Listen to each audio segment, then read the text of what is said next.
1100 point नीचे खुलता हुआ बैंक निफ्टी 1700 पॉइंट नीचे, माफ कीजिएगा 1700 पॉइंट नीचे खुलता हुआ बैंक निफ्टी, 1100 पॉइंट नीचे खुलता हुआ निफ्टी, और सेंसेक्स में 3000 पॉइंट से ज्यादा का नुकसान आपको नजर आएगा। तो पहली टिक पर जबरदस्त बिकवाली का माहौल भारतीय बाजारों में, 4.5% का नुकसान निफ्टी में, 21,743 का प्री ओपनिंग सेशन का लो ही वह लो है, इसलिए हमने कहा 21,700 पे स्टॉप लॉस मान के चलिए उसके नीचे टिकट तो, लेकिन 22,000 की तरफ आता हुआ निफ्टी इस वक्त 22,000 पर निफ्टी आपको नजर आएगा। 21,000, 22,011, 22,015, 22,025, 22,026 ये आज का हाई अब तक बना है।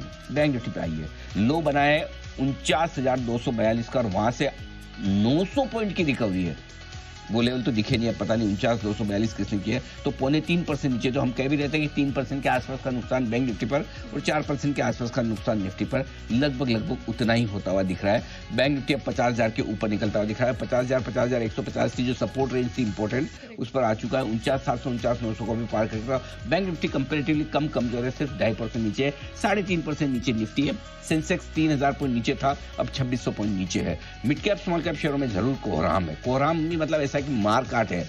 5% नीचे मिड कैप इंडेक्स है और 6% नीचे स्मॉल कैप इंडेक्स है। तो अगर कहीं बड़ी समस्या है तो वो मिड कैप और स्मॉल कैप शेयरों की है, और अगर कहीं मजबूती के नाम पर कोई चीज है या कम कमजोर है वो है बैंक निफ्टी।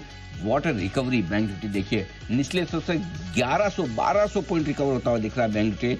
ये है कमाल। इसलिए हम कहा कि रिकवरी जब भी आएगी लीडरशिप बैंक निफ्टी और एनबीएफसी से ही आएगी, और वही होता हुआ दिख रहा है। एक ही सेक्टर है जो बाजार को गिरने से, ज्यादा गिरने से और गिरने से बचा रहा है।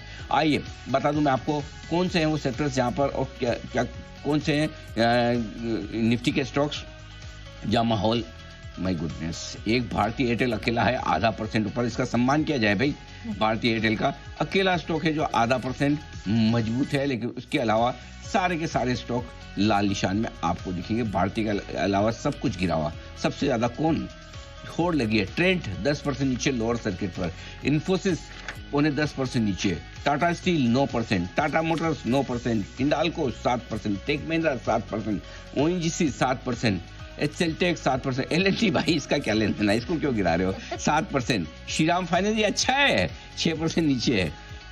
इनका नहीं कुछ बिगड़ा, अमेरिका में कुछ नहीं करते भाई ये लोग। जियो फाइनेंशियल अभी तक इन्होंने तो बिजनेस भी ढंग से शुरू नहीं किया, 6% नीचे।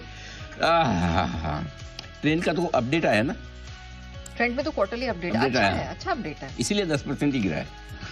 देखो अब यह हालत। अच्छा, दो स्टॉक है निफ्टी में जो लोअर सर्किट मार चुके हैं, ट्रेंट और टाटा स्टील, दोनों ही टाटा ग्रुप की कंपनियां हैं। और तीसरी टाटा मोटर्स, टाटा ग्रुप के लिए आज दिन थोड़ा सा खराब दिख रहा है भाई, 8% नीचे टाटा, टेक महिंद्रा 8% नीचे, इन्फी ये भी 10% के लोअर सर्किट खाने की तैयारी में।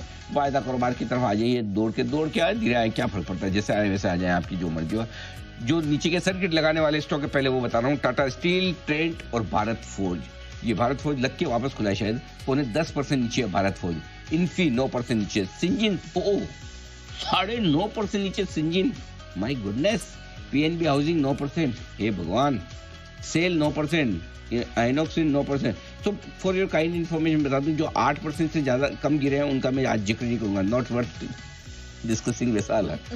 इंटर ग्लोब एविएशन 8% नीचे, सोचो इसको कच्चे तेल से फायदा होता है, इसको क्या हो गया।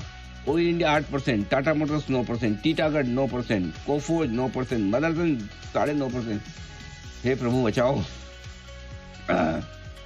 बोलने में मेरा तो गला दर्द करने लगा, जी क्या करूं।